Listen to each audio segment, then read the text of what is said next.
మాడు ట్యాంక్ బండి పైకి వెళ్దాం ఇప్పుడు. అదే ఆ పైన రోడ్డు వెళ్తా మధ్యలో బుద్ధుడి బొమ్మ బాయ్ కట్టే మని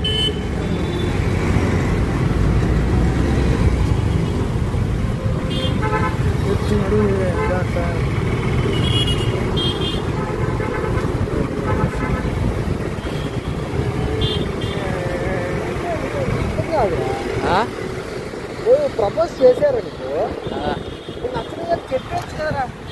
చెప్పేస్తున్నారు కదరా. మొన్నప్పుడు పాపం ఆ చెట్టు మెట్రోలో ఏదో చూసాడు సపోర్ట్ చేశాడు. ఎంత ఆ పిల్ల ఏమో పెద్ద ఆనందంగా బాగా మౌలిగా తీసుకుపోతుంది. ఎప్పుడా అయితే అయ్యో ఆ వీడియో చూసాడు. వీడియోనా లాభ